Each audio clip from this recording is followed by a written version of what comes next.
FAQs about Apium graveolens. If you've ever grown or even encountered Apium graveolens, you probably know it as celery. This humble plant, with its crisp stalks and aromatic leaves, is a favorite in both gardens and kitchens. Over the years, I've gotten a lot of questions about Apium graveolens, especially from new growers and people curious about its various uses. So, I've decided to put together some FAQs to help clarify how to grow, care for, and understand this versatile plant. What is Apium graveolens? Apium graveolens is the botanical name for celery, a biennial plant that belongs to the Apiaceae family. It's grown primarily for its crunchy stalks, but the leaves and seeds are also widely used in cooking and medicinal purposes. Celery is packed with nutrients like vitamins K, A, and C, as well as antioxidants and fiber. You can find it in two forms: leaf celery, which is mainly used for its flavorful leaves, and stalk celery, commonly eaten raw or cooked.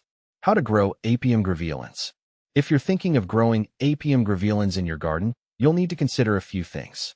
Celery thrives in cool, mild climates, so I usually recommend starting seeds indoors about 10 to 12 weeks before the last frost in your area. Here's a breakdown of how I've had success growing celery.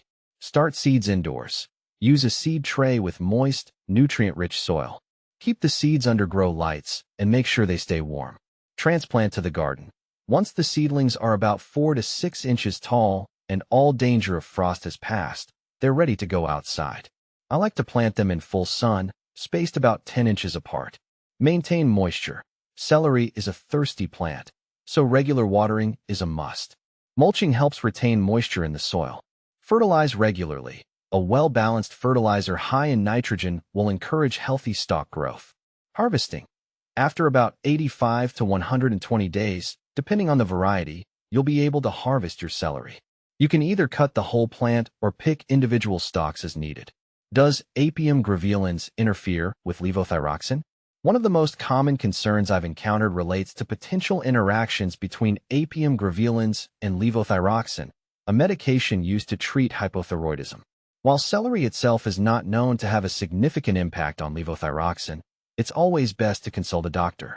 There's limited research, but certain foods high in fiber or with strong diuretic effects can theoretically interfere with the absorption of thyroid medications. Since celery is often considered a diuretic, it's wise to space out when you consume it and when you take levothyroxine. Does Apium graveolens seed interfere with levothyroxine? Similarly, the seeds of Apium graveolens are sometimes questioned for their impact on levothyroxine. Celery seeds are often used as a spice or for medicinal purposes due to their potential anti-inflammatory properties. As with the celery plant itself, I'd suggest discussing any herbal supplements, including celery seed, with your healthcare provider if you're on levothyroxine. There's no strong evidence showing a direct interference, but it's always better to be cautious, especially with medications. How to care for Apium graveolens. Caring for celery isn't too challenging once it's in the ground, but there are a few tricks I've picked up over the years. Celery likes consistent moisture, so I've found that drip irrigation works well to keep the soil evenly moist without oversaturating it.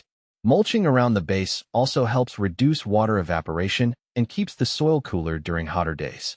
Celery also benefits from frequent feeding. I like to use a liquid fertilizer every 2 to 3 weeks during the growing season. Keep an eye out for pests like aphids and slugs. They tend to love celery as much as we do. How to propagate Apium graveolens. If you want to grow more Apium graveolens, propagation is usually done through seeds. However, you can also regrow celery from the base of the stalks. I've had great success cutting off the base of a celery bunch, placing it in a shallow dish of water, and letting it sprout new leaves.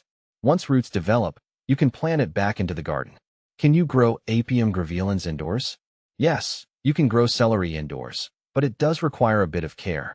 You'll need a sunny spot, like a south-facing window, or you can use grow lights to simulate the necessary light. The key is to maintain a cool, consistent temperature, ideally between 60 to 70 degrees Fahrenheit. Keep the soil moist, but not waterlogged, and ensure good drainage to avoid root rot. Growing celery indoors is a great way to enjoy fresh, homegrown stalks year-round. Is Apium graveolens toxic? Thankfully, Apium graveolens is not considered toxic to humans or most pets. However, Some people may experience an allergic reaction to celery, particularly if they have celery pollen allergies. Additionally, the seeds should be used cautiously, as consuming them in large quantities may have adverse effects, including lowering blood pressure too much or leading to diuretic issues.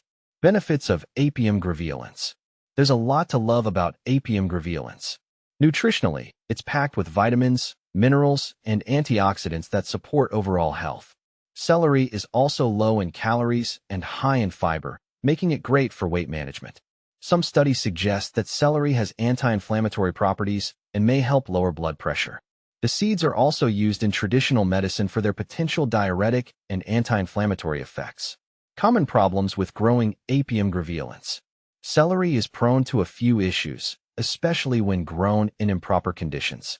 The most common problem I've faced is bolting, where the plant goes to seed prematurely due to heat stress. To avoid this, I make sure to plant celery early in the season and keep it cool with consistent watering and mulch.